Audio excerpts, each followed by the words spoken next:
당신이 찾던 무서운 이야기 고비의 TV.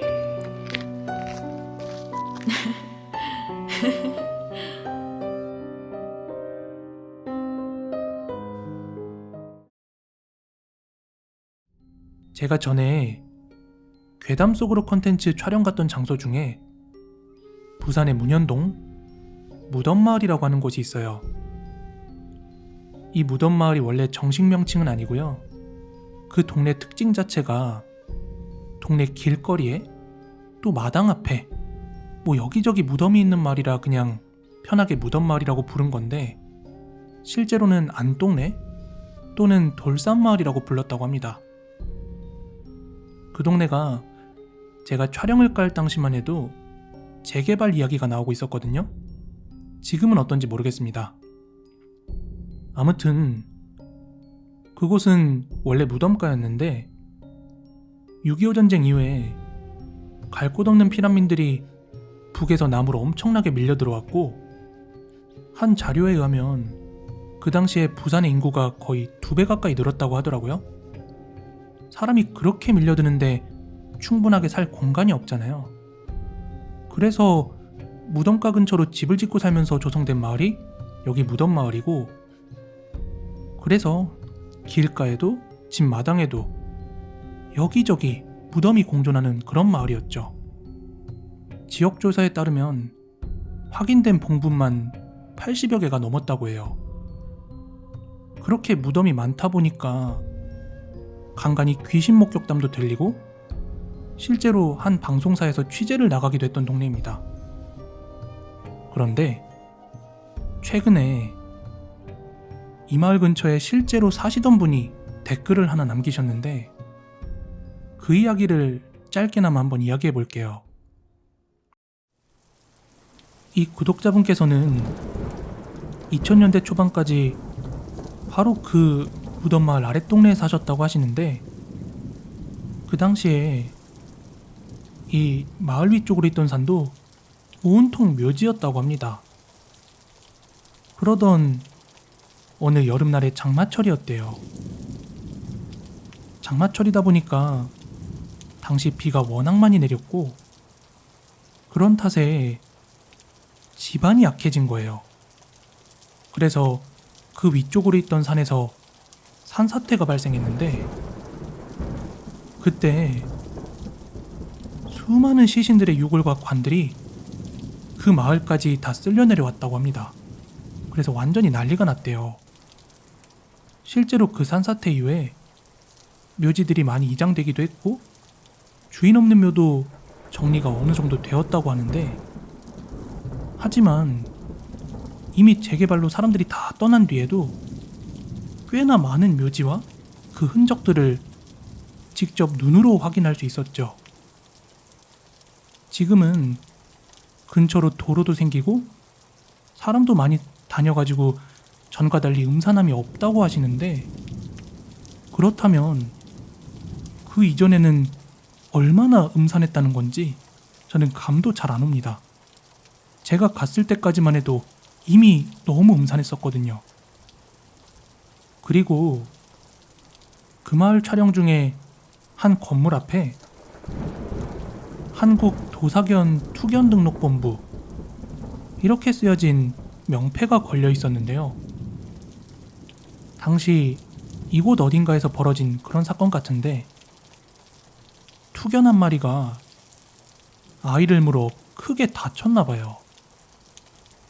아이는 곧장 병원으로 이송되었지만 그만 죽고 말았답니다.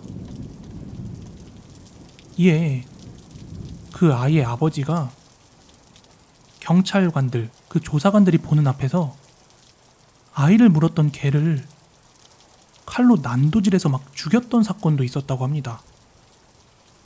이외에도 댓글들을 보니까 그 무덤마을에서 둥둥 떠있는 처녀 귀신을 목격한 일도 있었다 하는 등의 여러가지 경험담이 쓰여 있더라고요. 사람이 살았던 동네인 만큼 어쨌든 누군가에겐 삶의 터전이었던 건 분명하지만, 이미 사람이 다 떠나서 폐가와 무덤만 남아있는 그 동네에 제가 방문했던 그날은 살면서 가장 긴장되는 순간이 아니었나 그렇게 회자가 되거든요.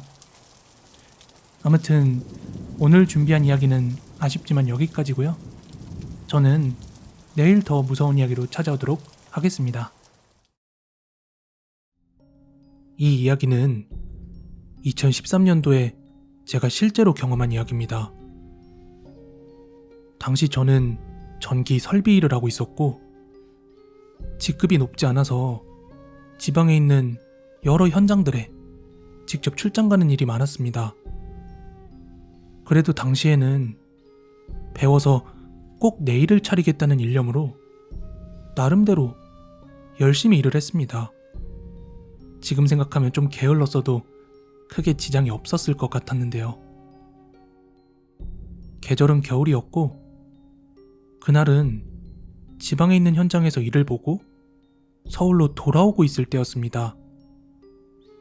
원래 지방에서 일을 보고 너무 늦어질 것 같으면 법인카드로 모텔 결제해서 하루 자고 오면 되는데 그날은 졸음운전을 하든 뭐라든 꼭 늦게라도 서울에 도착해서 집에서 푹 쉬고 싶었습니다. 저는 현장 인근에 있는 한 고깃집에서 혼밥을 한 뒤 서울로 출발하려고 하는데 그만 식곤증을 못 이기고 차에서 한숨 자고 일어났습니다. 그런데 일어나 보니 이미 시간은 10시가 다 되어 있었고 약하게 눈발이 흩날리고 있었습니다. 아무리 부지런히 운전을 해도 1시는 넘어야 서울에 도착할 것 같더라고요. 그렇게 집으로 내비게이션을 찍고서 서서히 출발을 했는데요. 지방이라 그런지 포장도로 주변인데도 너무 깜깜해서 차량 라이트 불빛 주변 말고는 아무것도 안 보이더군요. 가로등도 이렇게 뜨문뜨문 있을 수가 있나 이런 생각이 들었습니다. 그때 살살 눈도 내리고 있어서 천천히 서행을 하고 있었는데요. 제 중고 모닝이 내비게이션 길을 못 찾고 계속 멈추는 거예요. 그전에도 여러 번 고장나서 막 차가 강 위에 떠있고 그럴 때도 있었는데 하필 시골 초행길에서 그러니 답도 없더군요. 그런데 설상가상으로 갑자기 눈발도 엄청 심하게 흩날리는 거예요. 그러면서 정말 빠른 속도로 도로 위에 눈이 쌓이기 시작했습니다. 심지어 핸들을 돌릴 때마다 바퀴가 털리면서 미끄러지는 게 느껴지더라고요. 늦은 밤 시골길이라 제설 작업 같은 건 기대할 수도 없었고요. 저는 도무지 안 되겠다 싶어서 갓길 쪽으로 차를 세웠습니다. 주변엔 정말로 아무것도 없었고 도로 양옆이 산으로 둘러싸여 있구나 하는 것 정도만 알겠더라고요. 게다가 민가랄 것도 없었는데 저 멀리 딱 한 집만이 불이 들어와 있었습니다. 에이, 오늘은 집에 가기 글렀다 하며 저는 차에 누워서 날이 밝으면 출발하기로 하고 한숨 잤습니다. 그렇게 얼마나 잤을까요? 제가 차를 막 세웠을 땐 옷도 두껍게 입고 있었고 히터도 아주 뜨끈뜨끈해서 더웠기 때문에 시동을 끄고 잤거든요. 근데 엄동설 안에 얼어 되질 뻔했습니다. 헌데 참 그날은 일이 하나도 안 풀렸던 게 제가 시동을 꺼놓고 그 자던 사이에 낮은 기온 때문인지 뭔지 차량이 방전나서 시동이 안 켜지는 겁니다. 그러던 나중에 아까 저 멀리 불 켜져 있던 집이 눈에 들어왔습니다. 저는 도무지 차에서 잘 수가 없어서 덜덜덜덜 떨면서 그 집으로 향했습니다. 가까이 가보니까 생각했던 것보다는 꽤 오래되어 보이는 허름한 집이었습니다. 저는 그 집 앞에 서서 저기요, 어르신, 안에 아무도 안 계십니까? 이런 제 부름에도 아무 반응이 없길래 늦은 밤 외지인의 방문이 무서우실까 싶어 그냥 돌아가려고 하는 그때 안쪽에서 뉘십니까? 하고 대답이 들려오면서 문이 열렸습니다. 그러자 어느 할머니 한 분께서 나오시는데 저는 자초지종을 설명하고 하룻밤만 재워주시면 안 되겠냐 이렇게 부탁을 드렸어요. 덜덜 떨고 있는 저를 위아래로 훑어보시던 할머니는 들어오라고 하시더라고요. 전 연신 감사합니다를 외치며 집으로 들어섰는데 어라?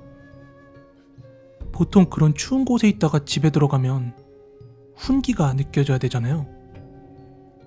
근데 나이 든 할머니께서 사시기엔 지나칠 정도로 집이 차갑더라고요.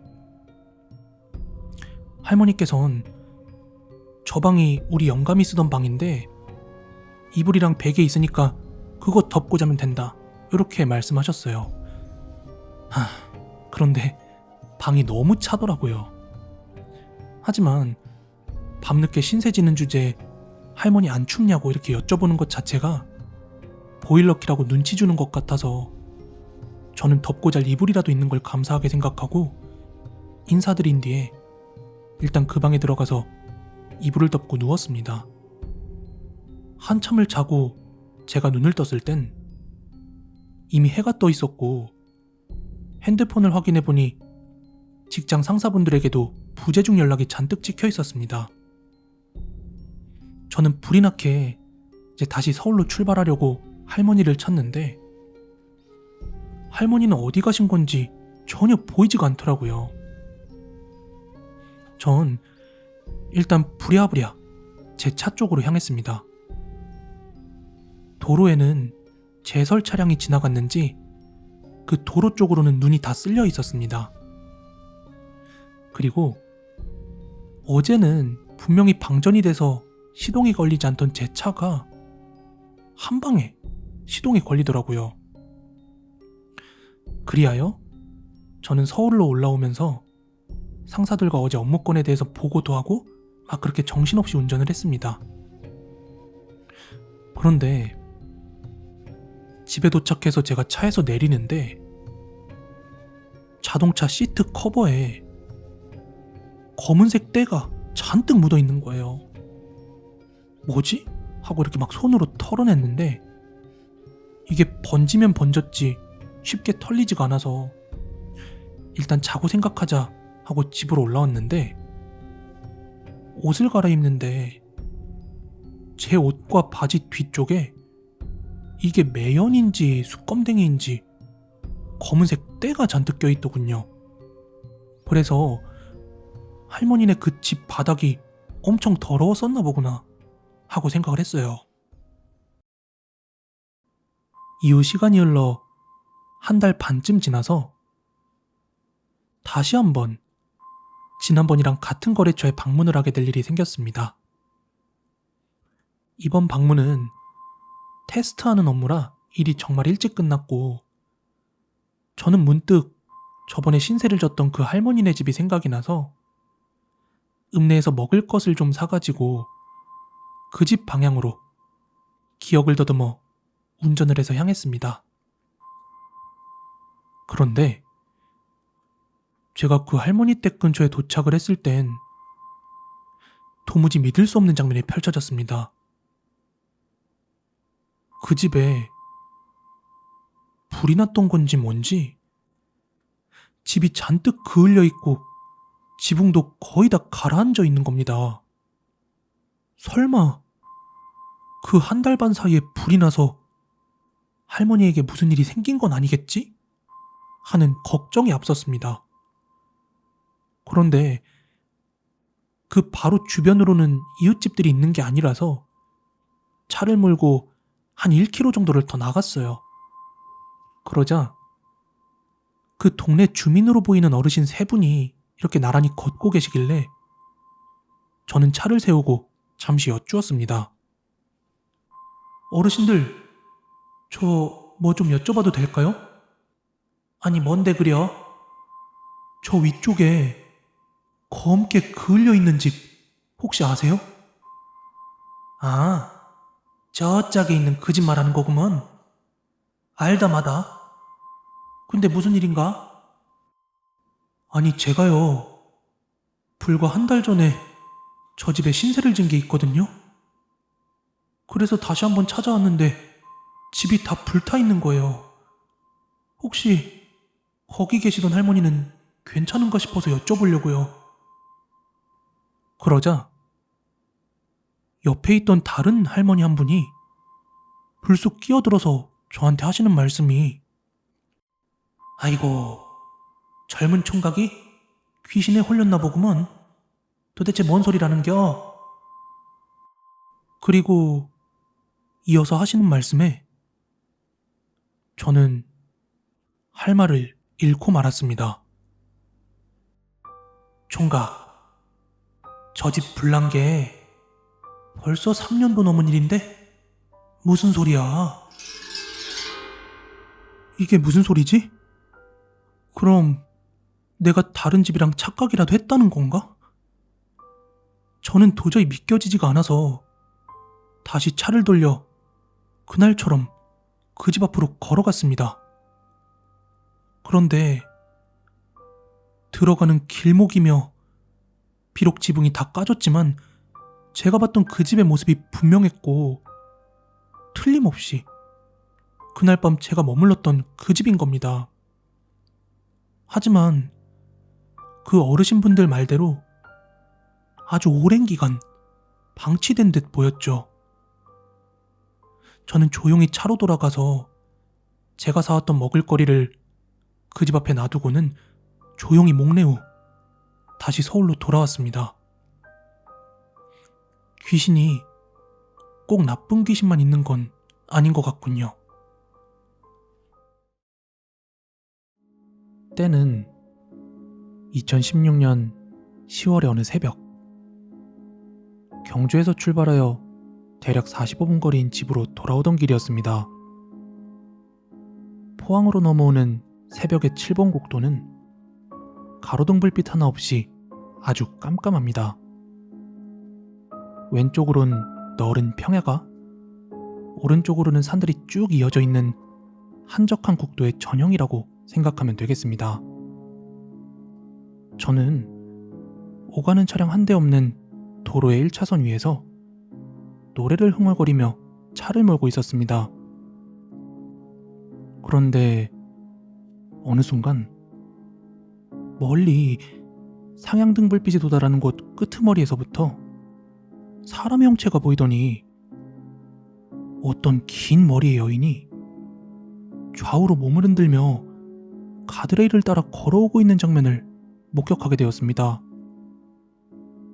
불빛 하나 없는 새벽, 그것도 인적도 드문 이 국도변에 왜 사람이 저렇게 위험하게 도로 한복판을 걸어오나 싶은 생각을 하던 찰나 점점 가까워지던 그 모습은 길고 검은 산발머리에 원피스?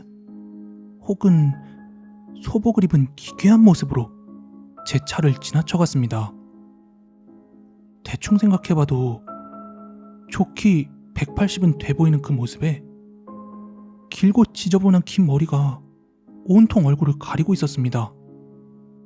게다가 팔다리를 모두 덮는 이상한 하얀 옷을 입은 채 좌우로 기분 나쁘게 몸을 흔들며 걷고 있는 모습이었습니다. 저는 너무 놀란 나머지 사이드미러를 쳐다도 채 보지 못하고 운전대를 잡은 채 몸이 굳어버렸습니다. 흔히들 들어본 괴담에서처럼 뒷좌석에 누가 타고 있는 걸 목격하게 될까봐 룸미러조차 쳐다보지 못했고요. 그렇게 공포를 느낀 순간 머리끝에서 발끝까지 소름이 돋는 건 태어나 처음이었습니다. 정수리에서 발끝을 통과해 나가는 그 느낌은 지금 생각해봐도 기분 나쁘고 불쾌하기 짝이 없었습니다. 저는 전방만을 주시한 채 혹여 새벽까지 잠들지 않은 친구가 있을까 싶어서 떨리는 손으로 한 손은 핸들을, 한 손으로는 스마트폰을 부여잡았습니다. 그리고 단톡방을 열고 음성인식으로 안 자는 사람을 말하자 타이핑이 입력되기 시작했습니다. 그러나 따닥따닥 하는 효과음과 함께 완성된 문장은 안 자는 사람이 아니라 환자는 살아 였습니다. 그렇게 두 번째 공포의 파도가 해일처럼 몰아쳐왔고, 지금 생각하면 너무 부끄럽고 죄송하지만 무서움에 질린 나머지 112로 전화를 걸었습니다. 안녕하세요. 지금 경주에서 포항 넘어가는 국도인데요. 제가 헛것을 본 건지 모르겠지만 가드레일에 웬 여자분이 위험하게 걷고 있어서요. 혹시 지금 위치가 어떻게 되시나요? 내비에는 호명리 쪽을 지나는 걸로 나와요. 네, 알겠습니다. 위치 조회 후에 순찰차 출동해서 확인하도록 하겠습니다. 네. 근데 제가 헛것을 본 건지 분간이 안 가고 너무 무서워서 그런데 제가 포항 쪽에 도착할 때까지만 통화해 주시면 안 될까요? 죄송하지만 이 전화는 긴급 전화라 어려울 것 같습니다. 그렇게 마지막 답변을 들은 찰나 저기 멀리 승합차 한 대의 뒷모습이 얼핏 보이기 시작했습니다. 전 짧은 감사의 인사를 건네며 통화를 종료함과 동시에 생애 가장 빠른 속도로 엑셀을 밟아 그 승합차의 옆 차선에 딱 붙어 운전을 하기 시작했어요.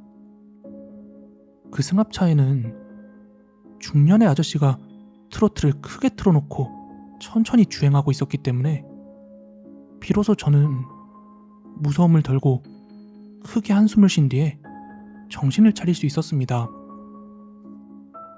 그리고 얼마 지나지 않아 오렌지 불빛의 가로등이 하나 둘 보이기 시작했고, 그렇게 전 무사히 집으로 돌아올 수 있었습니다. 그렇게 다음 날이 밝았습니다. 점심시간을 얼마 안 남긴 시각이었는데요. 새벽에 제 신고를 받고 순찰 나간 경찰관분께서 직접 저에게 전화를 주셨습니다. 네, 안녕하세요. 어제는 잘 들어가셨는지요? 어제 신고받고 해당 지역 순찰을 나가봤는데 다행히 아무것도 없더라고요. 그렇게 다행인 건지 뭔지 아무도 없었다는 안내를 해주시더라고요. 죄송스러운 마음을 가다듬고 인사를 건네려는 바로 그 순간 수화기 건너편에서 그 경찰관분께서 하시는 말씀은 맞다. 그런데 지나가셨던 곳 가까이에 공동묘지가 있더라고요. 그 말을 너무 진지하게 말씀하셔서 빠르게 뛰는 맥박을 부여잡고 급히 감사의 인사말과 함께 전화를 끊었습니다. 지금 생각해보면 그 경찰관분께서는 대체 왜 그런 이야기를 하신 건지 모르겠지만 한동안 그 길은 왠지 찜찜한 나머지 피해 다녔던 기억이 납니다. 전 여전히 귀신이나 영혼의 존재는 없다고 믿지만 기분 나쁘게 몸을 좌우로 흔들며 걷는 그 기괴한 여자의 모습은 아직도 너무나 선명하게 제 머릿속에 기억되어 있습니다. 때는 한 70년대 후반쯤? 도로도 제대로 깔려있지 않은 충청도 촌에서 실제로 있었던 일입니다. 그 촌동네에는 홀로 사는 여자가 하나 있었는데 부모 둘이 불과 1년 남짓 사이에 모두 갑작스런 심장 혈관 문제 등으로 세상을 떠났어요. 그래서 그 여자가 혼자 남게 되었는데 그 당시 그 여자의 나이가 한 17에서 18? 그쯤이었다고 해요. 근데 그 과정에서 다행이라면 다행인 게 어머니가 먼저 돌아가셔서 한동안은 가장 역할을 할 수 있는 아버지가 남아있었지만 아버지마저 돌아가시면서 정말로 그 여자가 혼자가 된 거죠. 아무리 나이가 성인에 가까워진 나이라도 농촌에서 어린 여자가 홀로 지내기란 여간 쉬운 일이 아니었을 겁니다. 그래서 근처 주민들이 많이 도와도 주고 서울 가서 공장 취직이라도 해라 혹은 시집을 가는 게 어떻겠냐 그렇게 많이 권유도 하던 차에 어느 날 그 여자가 마을에서 흔적도 없이 사라졌다고 합니다. 그렇게 한 며칠 동안 동네에서 보이지 않자 이웃들은 얘가 혹시 부모를 잃고 극단적인 선택을 한 게 아닐까? 하고 집에 찾아도 가봤지만 신발도 짐도 모든 것이 그대로인 채 그 여자애만 어디 갔는지 사라지고 없더라는 것이죠. 근데 사람들 말대로 서울로 상경했다기엔 옷도 뭣도 다 그대로. 그렇게 거의 열흘 넘게 기다려봤지만 그 여자애가 돌아오지 않았다고 합니다. 그러던 중 마을에서 이상한 소문들이 돌기 시작하는데 틀림없다니까? 내가 분명히 복희 목소리를 들었다니까? 아저씨... 아따, 이거 진짜 희한하네. 어제 옆집 김씨가 막걸리 먹고 집에 돌아오다가 복희가 둥둥 떠다니는 걸 봤다더라고. 이처럼 동네 여기저기에서 밤늦게 그 여자의 목소리를 들었다? 혹은 귀신을 목격했는데 그게 틀림없이 그녀의 모습이었다 하는 그런 소문이 돌기 시작했죠. 그러다 한 번은 동네 어르신 중 한 분이 그 여자애가 산으로 올라가는 것을 틀림없이 봤다며 그렇게 증언을 했는데 엄청 구체적으로 이야기를 합니다. 그러니까 그게 분명히 키나 차림새가 복희가 분명한데 머리도 산발인데다가 얼굴도 몸도 마치 죽은 사람처럼 퀴퀴했다니까. 계속해서 그런 기이한 증언들이 쏟아진 와중에 그 어르신의 말을 듣자 동네 사람들 몇몇이 모여서 혹시 얘가 산중턱 어디서 객사한 게 아닐까 싶어 찾아보자 이렇게 의견을 모으던 중에 그 웅성웅성거리는 사람들 틈으로 평소 그 여자를 잘 챙겨주던 중년의 최 씨가 다가오더랍니다. 다들 무슨 이야기 중이요? 예, 다름이 아니라 오늘 혹시 몰라서 산에 복희 찾으러 한번 가보려고요. 그래요? 아휴, 나도 정말 같이 가고 싶은데 오늘은 정말 몸이 좋지 않구려. 괜찮아요. 평소에도 지극히 챙겼잖아요. 평소 딸같이 생각하고 챙기던 그 여자가 사라지자 마음의 상처가 컸던 건지 쾌행한 눈의 최 씨는 몹시 피곤해 보였고 그렇게 최 씨를 제외한 많은 사람들이 산에 복희를 찾으러 올라갔죠. 그렇게 여럿이 흩어져서 그녀의 이름을 부르면서 여기저기 찾아다니던 중 산 깊은 곳 어딘가에서 목을 메고 숨져있는 그녀를 발견하게 됐습니다. 깜짝 놀란 사람들은 그녀를 수습해서 다시 마을로 내려왔고 그녀를 찾았다는 소식을 마을 사람들한테 전하던 중에 또 한 번 끔찍한 장면을 보고야 말았죠. 그건 바로 아까 몸이 좋지 않다던 평소 그녀를 잘 챙겨주던 최 씨 또한 자기 집에서 농약을 들이키고 죽은 채 발견되어 있었던 것이죠. 그러자 마을은 순식간에 뒤숭숭해졌습니다. 물론 지병이 이유였긴 했지만 그녀의 두 부모도 지난 1년 사이에 모두 죽었고 두 부모가 모두 죽은 탓에 슬픔을 이기지 못한 것인지 복희도 스스로 목을 맨 상태로 발견되고, 게다가 같은 날 최 씨까지 음독 자살한 채 발견이 됐다? 노안으로 죽은 게 아니라 1년 사이 마을에서 죽어나간 사람이 넷이나 되다 보니까 마을 차원에서 무당을 불러서 굿이라도 한바탕 하자 이렇게 말이 나왔고, 결국 하루는 용하다는 무당을 한번 불러왔다고 해요. 그런데 막상 그 무당이 마을에 와서 사람들과 한 바퀴 마을을 딱 둘러보고 난 뒤에 입에서 나온 말은 전혀 의외의 이야기였습니다. 이거 마을에 애기 낀 것도 아니고 남아있는 원한도 전혀 없으니 난 이만 가보겠네. 그러자 무슨 말인지 도통 이해가 안 된 사람들이 자세히 좀 이야기해달라고 그렇게 무당에게 청하자, 갑자기 무당이 죽은 최 씨의 집 쪽을 손가락으로 가리키며 이야기하길, 저 집 살던 짐승만도 못한 놈, 제발 저려서 스스로 죽은겨. 부모 이름 불쌍한 것을 사람 좋은 얼굴로 많이도 괴롭혔구먼. 여기 사람들이 개 찾겠다고 했을 때 혹시 유서 같은 거라도 나올까봐 지뢰 겁먹고 스스로 죽었구먼. 가는 꼴도 참 못났다 못났어. 그날 이후 마을에선 그녀를 위해 간단한 제를 올렸고, 최 씨의 하나 있던 부인은 마치 그 사실을 알고 있기라도 했던 듯 남편을 두둔하지 않고 마을을 떠났다고 합니다.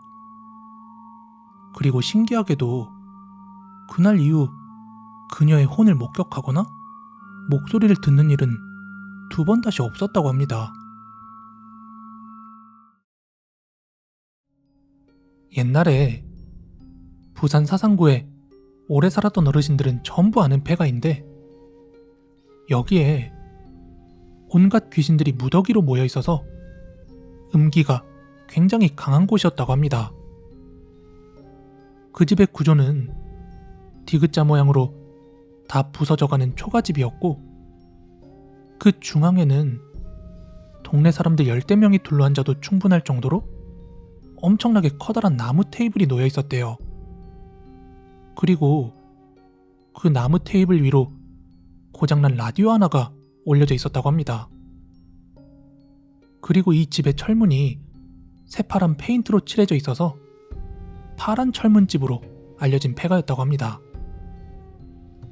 근데 방금 말씀드린 그 나무 테이블에 온갖 잡기들이 삥 둘러앉아 놀고 있어서인지 젊은 사람들이 담력 시험을 하러 갈 때는 절대 그 테이블과 라디오만큼은 건들지 않는 것이 국룰이었다고 합니다.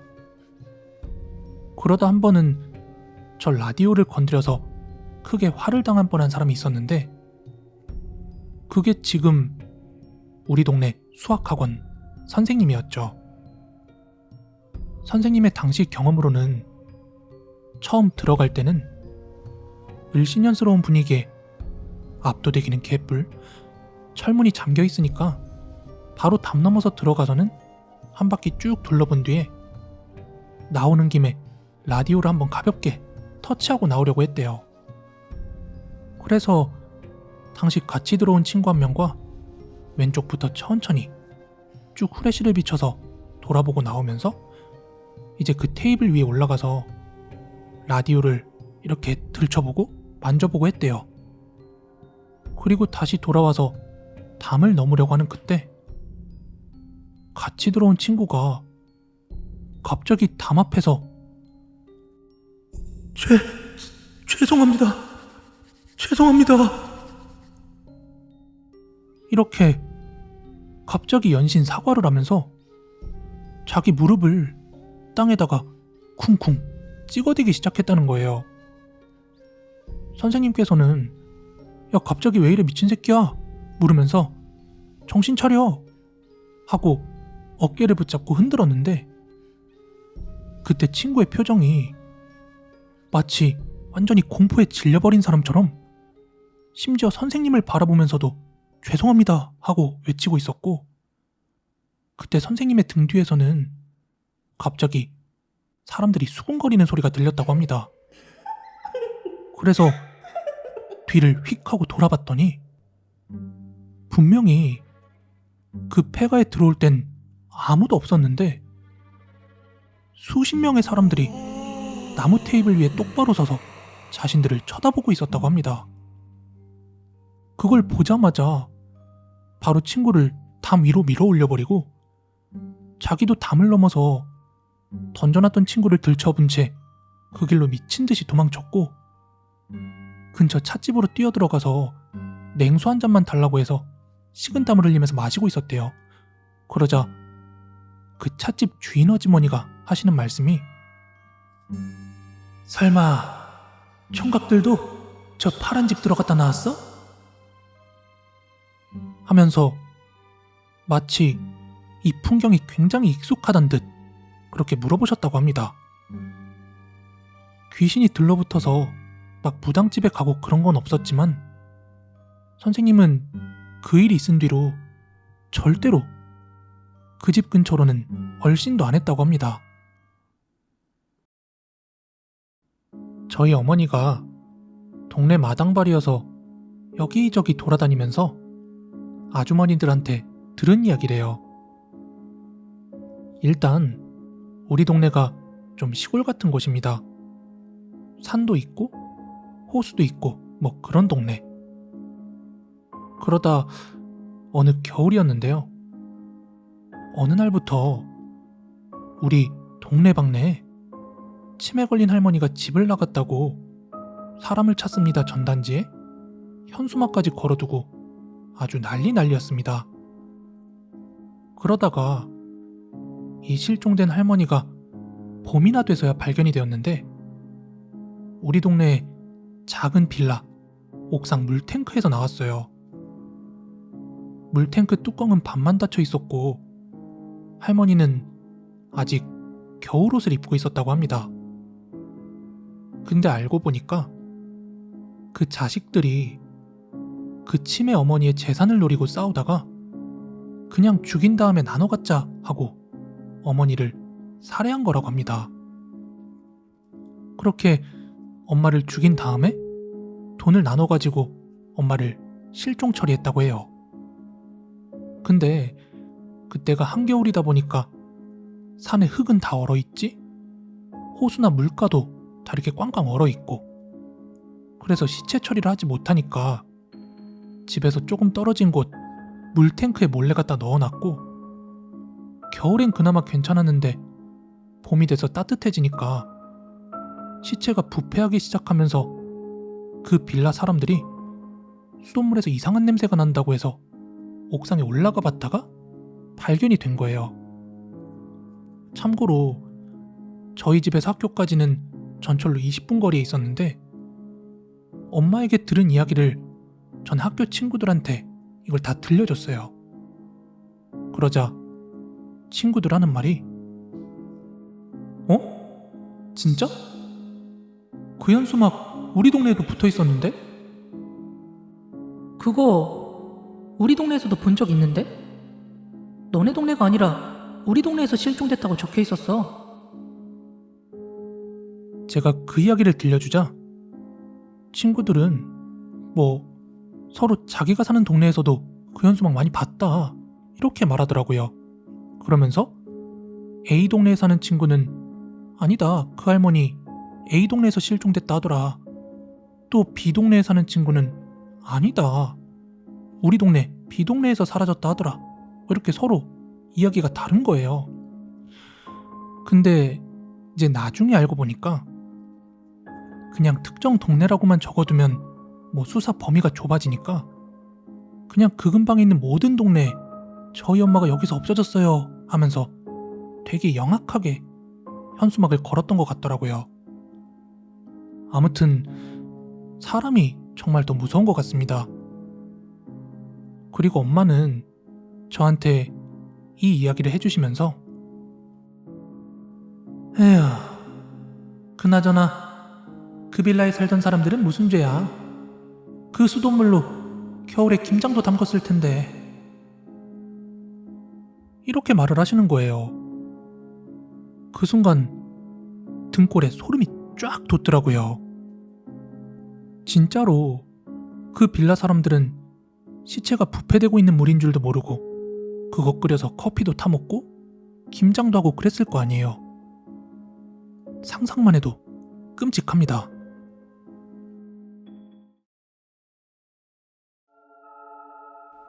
제가 초등학교 5학년 때 직접 겪은 일이고요. 비록 오래전 일이지만 그 일 하나만큼은 하나도 빠짐없이 다 기억이 나는 실화입니다. 그때는 7월 달이었어요. 아직 8월 달도 아닌데 날씨가 굉장히 후덥지근한 그런 날이었습니다. 여름방학 동안에 하는 것도 없고 집에 있기가 너무 심심해서 친구들과 학교에서 만나 축구도 하고 술래잡기를 했었습니다. 그렇게 실컷 놀다가 한 몇 시간밖에 안 지났는데 금방 흥미가 떨어진 거예요.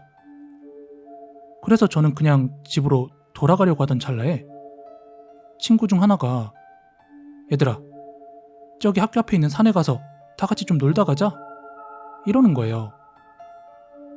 당시 제가 다녔던 초등학교는 학교 바로 앞에 원적산이라고 하는 산이 있었습니다. 그래서 학교 교회 활동으로도 자주 갔던 산이었기 때문에 비록 어린 나이였지만 저희는 그 산의 지리가 굉장히 밝았거든요. 하여 저랑 친구 3명이서 그 산에 올라가서 곤충 채집도 하고 누가 먼저 산에 올라가는지 내기도 하면서 재밌게 놀고 있었습니다. 그렇게 한참 놀다 보니까 어느덧 해가 질 무렵이 되었고 저랑 친구 3명은 집에 가야 할 때가 되자 하산하기로 했습니다. 하지만 저는 그 친구 3명과 달리 집에 가기 위해서는 다른 등산로를 통해서 집에 가야 했기 때문에 친구들이랑은 산 중턱까지만 같이 갔고 거기서 중간쯤에서 헤어지고 저는 제 갈 길을 가고 있었죠. 근데 아시다시피 산에 있으면 괜히 해가 빨리 지는 것처럼 느껴져요. 금방 어두워지기도 하고요. 그래서 그때가 아직 저녁 먹을 시간 정도 된 것 같은데 굉장히 깜깜해서 눈앞이 거의 보이질 않게 되었습니다. 그렇지만 앞서 말씀드린 대로 저는 길도 많이 잊고 그래서 그냥 몸이 가는 대로 하산을 하고 있었죠. 하지만 제가 생각했던 것과는 달리 원래라면 한 30분이면 하산이 끝났어야 되는데 1시간이 지나도 아직까지 제가 산 중턱인 겁니다. 이제 조금만 지나면 해가 완전히 다 저물어서 완전히 새까만 어둠 속으로 변할 텐데 저는 슬슬 애가 타기 시작한 거예요. 그래서 이제 천천히 걷던 저는 달리기 시작했습니다. 그렇게 내리막길을 막 달려서 하산하다가 결국 발이 삐끗하고 말았어요. 그때 너무 심하게 삐어서 그게 잠깐의 통증으로 끝나지 않고 땅에 발을 디딜 수도 없을 만큼 심하게 아파왔습니다. 잠깐 있다가 만져보니까 탱탱 부어버렸더라고요. 저는 그 순간 머릿속이 하얗게 되면서 아무것도 할 수 없었습니다. 그렇게 저는 어떡하지? 하면서 막 펑펑 울었던 기억이 나요. 제가 원래는 평소에는 선생님한테 혼나거나 아니면 넘어져도 크게 우는 성격이 아니라서 친구들과 어른들이 저보고 어린 마초라고 할 정도로 굉장히 좀 잘 안 우는 성격이었어요. 근데 그날만큼은 제가 어둠 속에 홀로 남겨진다는 그 공포감 때문에 막 엉엉 목 놓아 울었던 기억이 분명히 납니다. 또 그럴 수밖에 없었던 게 그때 당시 제가 핸드폰도 없던 시절이라서 부모님이나 친구한테 도움을 요청할 수도 없었어요. 친구들과 만날 때도 다 집 전화로 전화해서 만났고요. 그렇게 막 어둠 속에서 한참 울고 있던 참이었는데 그때 마침 저 앞에 제 눈앞에 보이는 풍경들은 깜깜해서 아무것도 보이지 않았는데 한 20-30m 정도 앞에 하얀 한복을 입은 할아버지가 저한테 천천히 다가오는 게 보이는 거예요. 근데 그때는 제가 엄청 무서웠는데 그 이유가 주위에 있는 사물은 하나도 안 보이는데 그 할아버지만 선명하게 보이는 거예요. 당연히 귀신이란 생각이 들었죠. 저는 너무 겁이 나서 몸을 움츠린 채로 막 발버둥치면서 뒤로 도망가려고 했는데 발목이 너무 많이 부어서 그게 제 뜻대로 안 되더라고요. 그래서 제발 살려주세요 하는 마음으로 몸을 웅크린 채로 그냥 그 할아버지가 지나가길 빌었습니다. 근데 천천히 제 앞으로 다가온 그 할아버지가 저를 내려다보는 게 이제 느껴졌는데 무서웠던 제 마음과는 달리 굉장히 인자하신 목소리로 얘야, 이 늦은 시간에 왜 너 혼자 여기서 울고 있는 게냐? 하고 물어보시는 겁니다. 그 전까지만 해도 그 하얗게 둥둥 떠 있는 것 같은 하얀색의 할아버지 형상이 저를 해칠 것만 같아서 공포감으로 휩싸여 있었거든요. 근데 그 목소리를 듣는 순간 공포심은 싹 사라지고 오히려 편안해졌습니다.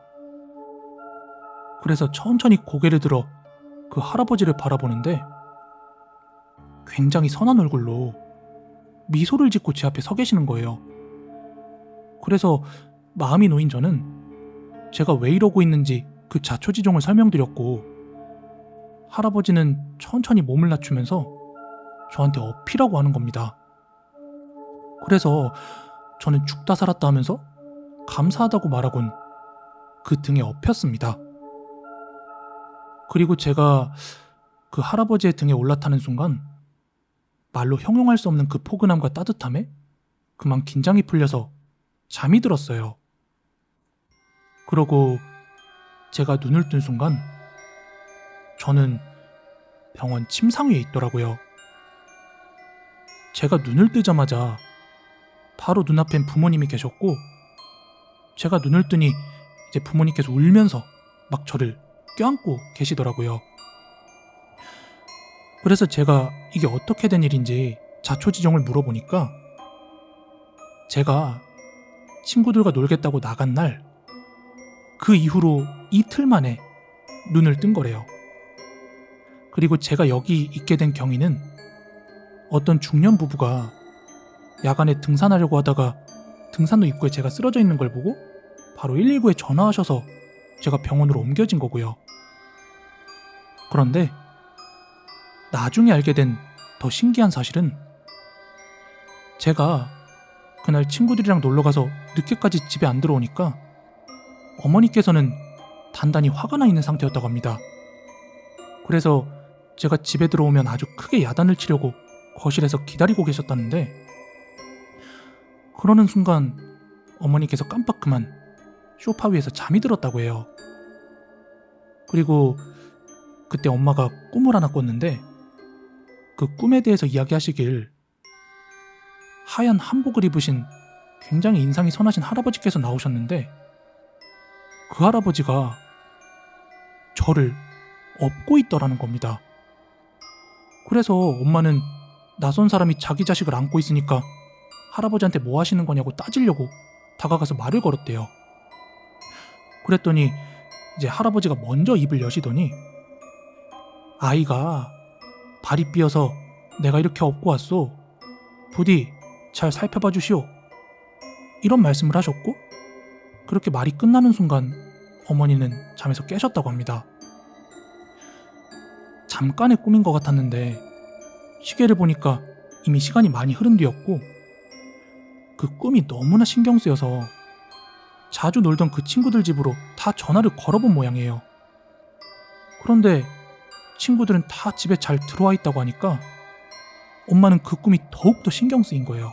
그래서 경찰서에 애가 없어졌다고 그렇게 신고를 했다고 합니다. 하지만 이미 경찰 쪽에도 어린애가 병원 응급실에 누워있다고 신고가 와 있던 터라 그게 누군지 확인하러 와보니까 저였다고 합니다. 그 이후에 저는 아무렇지도 않게 잘 살고 있지만 그날 그 일은 제가 생각했을 때 뭔가 산신께서 저를 구해주신 거라는 생각이 들어요. 그리고 제 마지막 기억은 산 중턱에서 발목이 다쳐서 걷지도 못하고 있을 때였는데, 제가 스스로 등산로 입구까지 걸어왔을 리는 없으니까 도대체 누가 저를 거길로 옮겨놓은 걸까요? 정말 그 할아버지가 업고 오셨던 걸까요? 독도에는 실제로 귀신이 살고 있다고 합니다. 물론 믿기 힘든 말이겠지만 독도에서 한 번이라도 잠을 청해본 사람들은 한결같이 그 귀신의 존재에 대해서 수긍을 한다고 합니다. 그 중에서도 물골이라는 곳에서 잠을 자도록 제의를 하는데, 거기서 한번 자고 난 사람들은 귀신의 존재를 곧바로 실감할 수 있기 때문이라고 해요. 처음에는 귀신이 있다는 말을 믿지 않던 사람들도 자신들이 직접 체험해보고 나면 도무지 부인을 할 수 없다고 하죠. 물론 그 물골로 사람을 보낼 때는 절대로 혼자서 보내지 않는다고 합니다. 뭔가 사고라도 일어날까봐 반드시 2명 이상일 때 물골로 보낸다는 게 독도에 계시는 김성도 씨의 말입니다. 김성도 씨는 독도에 귀신이 있다는 말을 사람들이 쉽사리 믿지 못하니까 본인이 직접 녹음기까지 들고 가서 거기서 잠을 청하기도 했다고 해요. 독도의 물골에는 밤이 되면 귀신의 소리가 들린다고 해요. 그리고 실제로 20년쯤 전인가? 흔히 그 도깨비불로 불리는 혼불 있죠? 그것도 목격을 했는데, 그건 심지어 혼자서 본 게 아니라 사람 6명이 함께 보았다고 합니다. 그 당시 그분의 배가 파도에 밀려서 몽돌밭을 막 떠밀려 올라갔다고 하는데, 그날은 이미 날이 어두워졌기 때문에 일행들은 그 배를 그대로 두고 집으로 피신을 했다고 합니다. 그런데 동도 쪽에서 파란 불덩어리가 배 쪽으로 스멀스멀 내려가고 있었고, 울릉도에서 한일여관을 운영하고 있는 김성구 씨가 그 장면을 목격하게 된 거예요. 그 불덩어리는 배 위에 자리 잡고 있었는데, 그때 마침 창밖을 내다보던 그 김성구 씨가 입을 열었다고 합니다. 형님, 혹시 배에다 불을 켜놓고 내렸습니까? 아니, 왜 그러는데? 지금 배에 파란불이 켜져 있는데요? 에이, 불을 켜놨을 리가 없지. 그래서 김성도 씨가 직접 가서 보니까 배에는 거의 지름이 1m가량의 파란 불덩어리가 있었다고 합니다. 근데 이 불덩어리가 가시광선을 내놓는 것이 아니라 마치 반딧불이처럼 은은한 불빛을 내뿜고 있었다고 합니다. 그리고 때마침 그때 해녀들도 이 광경을 다 같이 목격했는데, 그걸 보고서는 그날 밤 무서워서 화장실도 가지 못했다고 하는군요. 그러자 김성도 씨는 울릉도에서 전해져 내려온다는 귀신 쫓는 비방을 사용하기로 해봅니다. 바가지에다가 밥과 반찬들을 잔뜩 담아서 혼불 있는 쪽으로 향해 쏟으면서 이거나 먹고 얼른 사라져라 하고 고함을 질렀죠. 그리고 그와 함께 식칼을 집어던졌습니다. 그 칼끝이 집 쪽으로 향하면 그것들이 아직 떠나지 않았다는 의미고, 바깥쪽을 향하면 떠나갔다는 것을 의미한다고 합니다. 그렇게 2시간 넘게 배 위에 머물러 있던 그 혼불은 그제서야 떠나갔고, 그것이 떠나가자마자 바다는 언제 그랬냐는 듯 잠잠해졌다고 합니다. 그런데 사실 이 독도 귀신 이야기는 독도 의용수비대가 주둔할 때부터 있어온 이야기입니다. 홍순칠 대장의 수기에 따르면 당시 독도 의용수비대 대원 가운데 통신을 맡고 있던 허학도 대원이라고 있었는데, 그 대원이 사망한 후 귀신 소동이 한 차례 있었다고 해요. 그가 죽은 뒤에 어느 날 독도에 있는 발전실에 허학도가 나타났고 5명의 대원이 동시에 그것을 목격했다는 것인데요. 한 대원이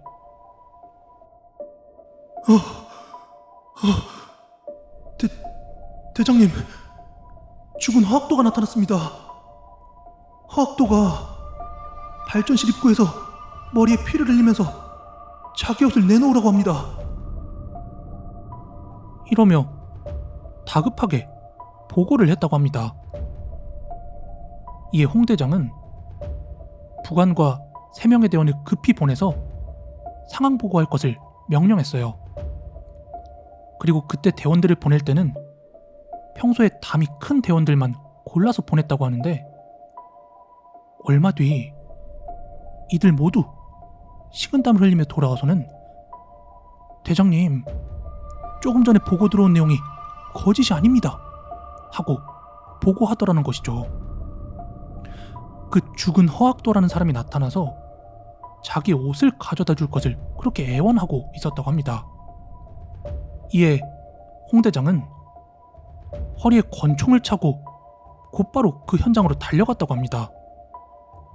그리고 야, 허학도 어딨어?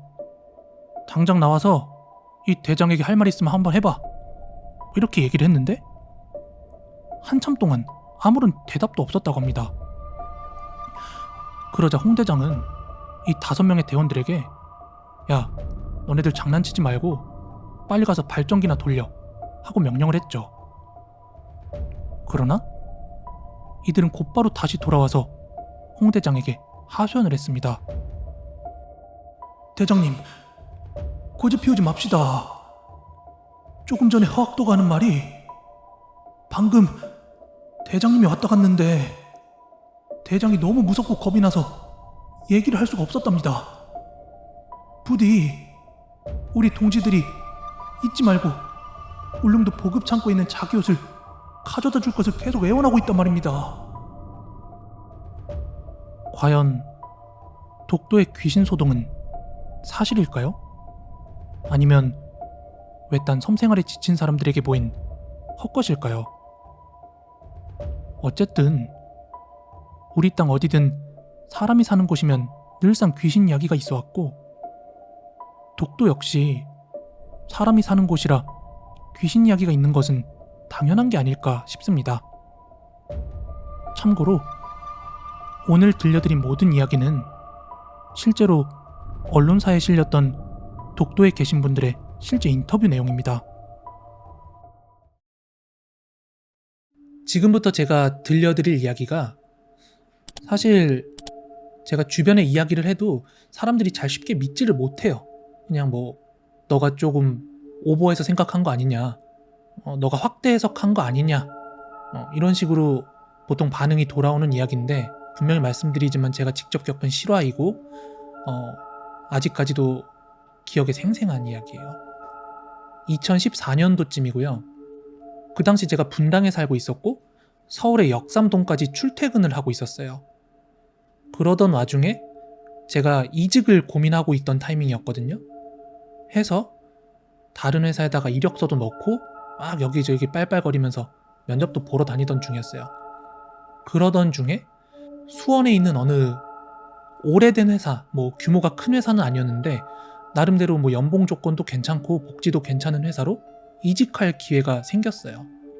그리고 또 마침 분당에 살고 있던 오피스텔도 계약 만기를 딱 거의 한 달 정도 남겨둔 터라서 여기서 계약 연장해서 수원까지 왔다 갔다 출퇴근할 바에야 그냥 수원으로 이사를 가자 하고 만기 한 달 전에 오피스텔에 얘기하고 회사에도 한 달 정도 뒤에 정리하고 출근을 하겠다 알린 뒤에 저는 수원 건선구 쪽으로 이사를 하게 돼요.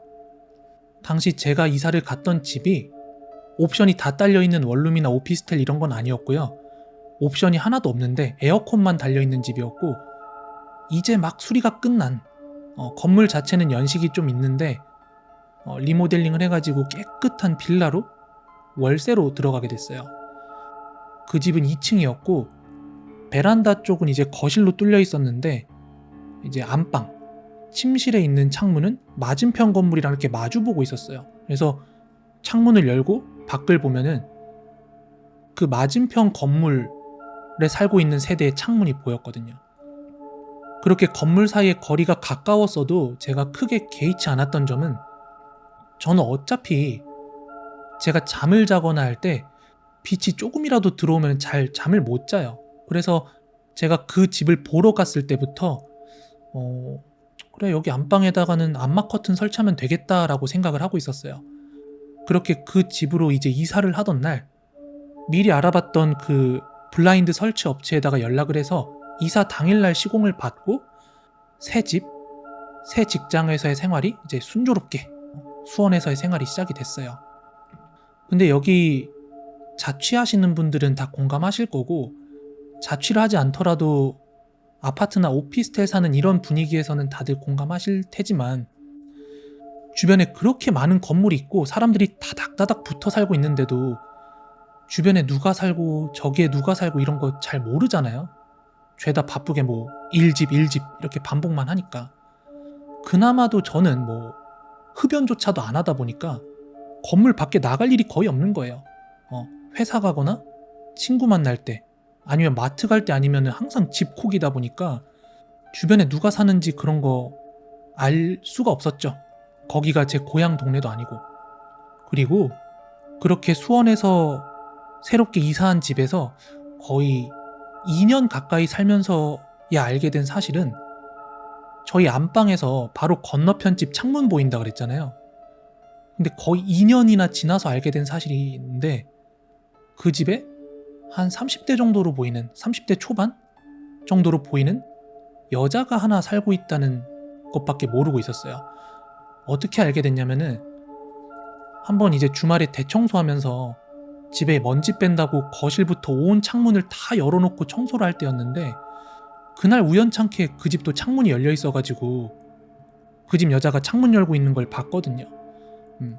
근데 그날은 공교롭게 저도 창문을 열었고 그 집도 창문을 열었기 때문에 이제 서로 이런 사람이 사는구나 인지를 하게 된 건데 평소에 제가 뭐 청소하거나 할 때 이렇게 우연찮게 겹치지 않으면 그 집도 항상 창문 닫고 살고 하니까 얼굴 마주칠 일이 거의 없다시피 하면서 살았죠. 그리고 그 여자가 언제부터 거기에 살았는지 그런 것도 알 바가 아니고 그렇게 얼마간 시간이 지났어요. 이 일을 겪었던 시점이 대략 제가 다시 이사를 가기 한 2, 3개월 전쯤이었어요. 2, 3개월 전. 그날은 제가 회사 퇴근하고 나서 다음날이 토요일이었나? 하여간 너무너무 막 피곤한 거예요. 밤늦게까지 일을 하고 집에 와서 골아 떨어졌어요. 집에 오자마자. 그리고 아마 한 새벽 시간쯤이었을 거예요. 잠에 못 이겨가지고 막 이렇게 거의 비몽사몽 잠에 빠져있던 와중에 창밖에서 되게 막 부산스러운 소리가 나는 거예요. 암막 커튼이 쳐져 있어가지고 이제 제 방은 어두웠죠. 대략 몇 시쯤인지 뭐 확인을 안 했으니까 알 길은 없는데 살짝 실눈을 떴을 때 새벽이나 아침에 해가 뜰 때는 그 블라인드 사이로 이렇게 햇빛이 들어오니까 대충 아침이나 새벽이 됐겠구나라는 걸 아는데 당시에 이제 빛이 새어나오지 않던 걸 보면은 아마 늦은 새벽이었던 것 같아요. 하여간 그 잠결에 창밖이 굉장히 부산스럽다는 걸 알 수가 있었어요. 무전기 같은 거 막 뿅뿅거리는 소리도 나고 살짝 들리는 것 같고 창문 너머로. 근데 그거를 제가 들을 수 있었던 이유가 집이 저층이다 보니까 밤에 크게 목소리 내면 다 들렸거든요. 그래서 그거를 뭐 굳이 창문 열어서 확인할 건 아니고 뭐야 이러면서 다시 잠에 들었는데 이게 지금 제가 다시 이사를 하기 2, 3개월 전의 일이에요. 방금 이 잠결에 들은 소리가. 아무튼 그 당시 저는 이제 슬슬 첫 차 구매를 고민하던 시기였는데 그때 동네에 주차 문제도 있었고 제가 2층에 살다 보니까 막 저층에서 나는 소음 문제도 있었고 그래서 다른 집으로 또 이사를 가야지 하고 이사를 고민하던 참이었어요. 그래서 이 집 저 집 알아보고 다니다가 그 집에서 이사를 가게 되는 당일 날이었어요.